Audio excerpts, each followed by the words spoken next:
There is a certain kind of magic that happens when a family decides to write their own story. It's a quiet magic.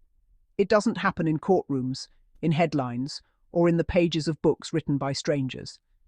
It happens in the small, fleeting moments, the ones that usually go unseen. Recently, the world was gifted a glimpse into that magic.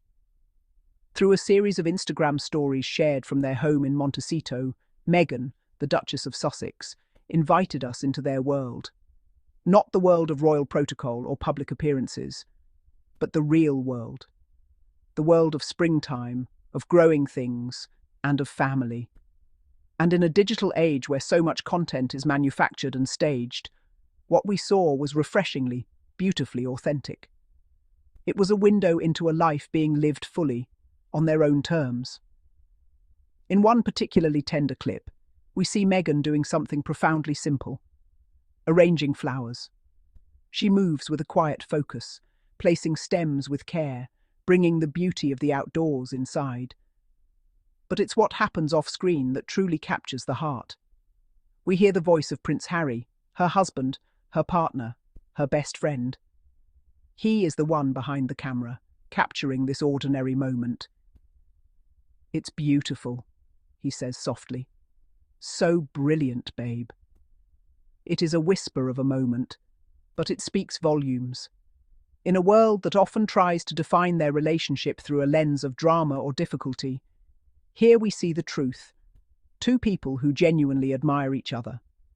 Two people who still, after everything, speak to each other with kindness and support. This is the foundation of the Sussex household. It is a partnership built on mutual respect. Harry isn't just observing his wife, he is celebrating her. He is documenting her joy. And Meghan, in her element, is simply being herself, a woman who finds peace in the simple act of creation. This is not a scene that can be scripted. This is a scene that happens when two people feel safe, loved, and seen by one another. The theme of the day was preparation. Preparation for spring, a season of renewal, of new beginnings. As Meghan carefully trims the wisteria, we are reminded that tending to a garden is a metaphor for tending to a life. You prune away what is old and overgrown to make room for new growth. You nurture the roots so that the flowers can bloom. This is precisely what the Sussex family has done. They have cultivated a space, both physically and emotionally, where they can grow.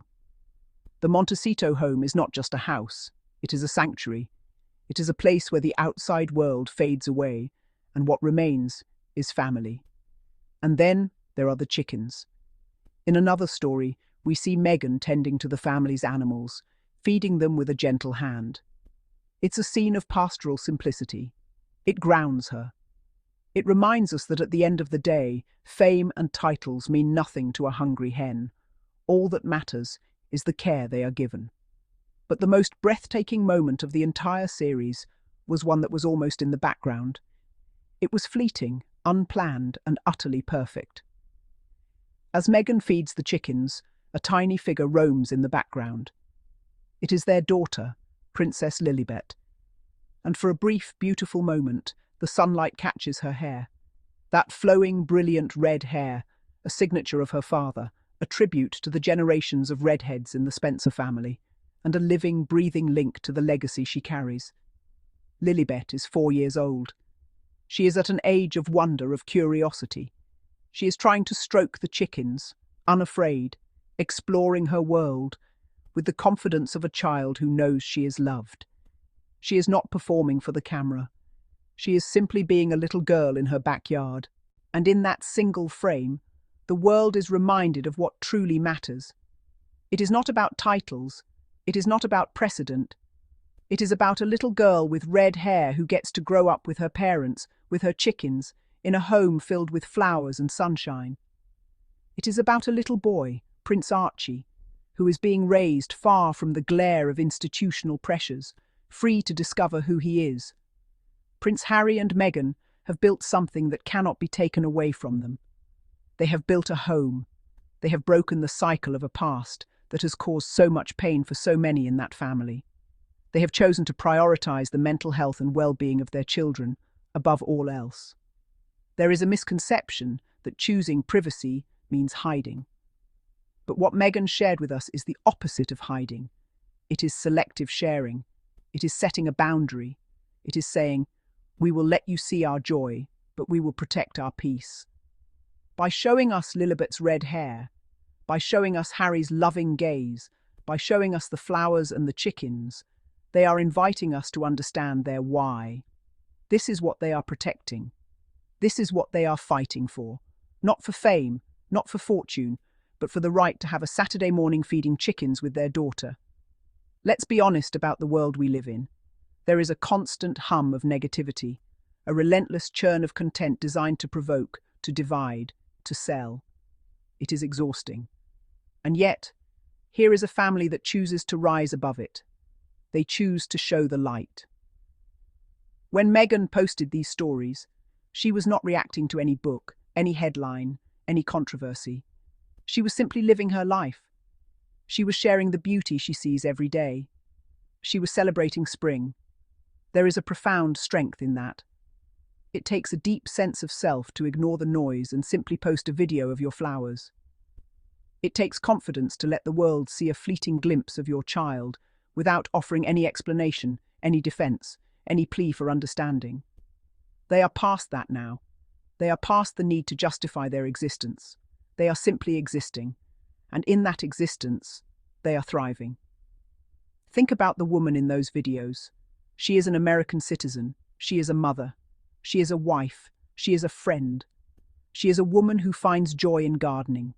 She is a woman whose husband looks at her with admiration and tells her she's brilliant. She is a woman who has been through the fire of global scrutiny and has emerged with her spirit intact. That is not a victim. That is not a villain. That is a victor. And think about the man behind the camera. Prince Harry, a father who is present, a husband who is supportive, a man who has walked away from everything he was born into to build something new for the family he created. He is not defined by his birthright, he is defined by his choices. And his choices are clear. He chooses his wife, he chooses his children, and he chooses their peace. The book fury that the tabloids speak of, it exists in a different dimension. It exists in the world of headlines and clickbait. It does not exist in the garden in Montecito. In the garden there are only flowers. There are only chickens. There is only a little girl with red hair, reaching out to touch the world with innocent hands. This is the ultimate victory for the Duke and Duchess of Sussex. They have successfully built a wall between their sanctuary and the chaos of the outside world. They have learned that you cannot control what is written about you, but you can control how you live. And they have chosen to live beautifully.